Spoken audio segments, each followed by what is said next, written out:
చోడ తిక్కన ఏం చేశాడంటే తంజావూరు చోళులకు సాయం చేశాడు.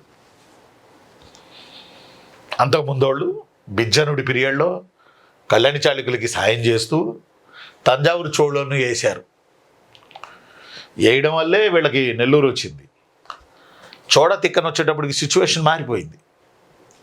రాజకీయాల్లో పరిస్థితులు మారిపోయినట్టు సిచ్యువేషన్ మారిపోయింది. చోడ తిక్కన హోయసాలులను ఓడించి పాండ్యులను ఓడించి ఈయన తంజావూరు చోళులను కాపాడాడు. ఓ పక్కన తంజావూరు చోళులకి కళ్యాణి చాళుక్యులు శత్రువులు, పాండ్యులు శత్రువులు, కర్ణాటకలోని ద్వార సముద్రాన్ని ఏలే హోయసాలులు శత్రువులు. సందు దొరికితే ఏమంటారు పీక్కు తినడానికి ఉన్నారు చోళ రాజ్యాన్ని. కారణం అష్టైశ్వర్యాలతో కూడినది చోళ రాజ్యం, సారవంతమైన కావేరీ డెల్టాతో కూడినది చోళ రాజ్యం.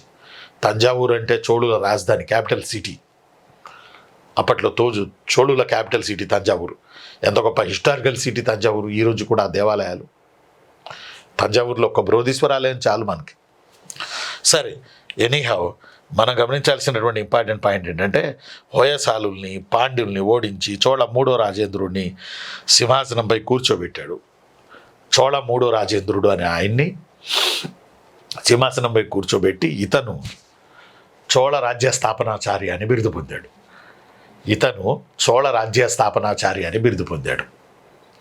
ఇతను పొందాడు బిరుదు చోళ రాజ్య స్థాపనాచార్య. ఎవరైనా చోడ తిక్కన పీరియడ్కి తెలుగు చోళులు తమ విదేశాంగ విధానాన్ని, వైఖరిని మార్చుకోవడం జరిగింది. ఏ విధంగా ఆ విదేశాంగ వైఖరిని వాళ్ళు విదేశ వైఖరిని మార్చుకున్నారు? విదేశాలంటే పక్క రాజ్యాలు అనుకోండి ఆ రోజుల్లో. ఏ విధంగా ఆ యొక్క వైఖరిని వాళ్ళు మార్చుకోగలిగారు అని అంటే, తాము గట్టిపడాలంటే హోయసాలుల్ని ఓడించి పాండ్యుల్ని ఓడించి చోళులకు సాయం చేస్తే చోళుల సంపద మనకు సాయం చేస్తారు అనే ఆలోచనతో చోడ తిక్కన హోయసాలుల్ని పాండ్యుల్ని ఓడించి చోళ చివరి రాజుల్లో వాడు మూడో రాజేంద్ర చోళని చోళ సింహాసనంపై కూర్చోబెట్టారు.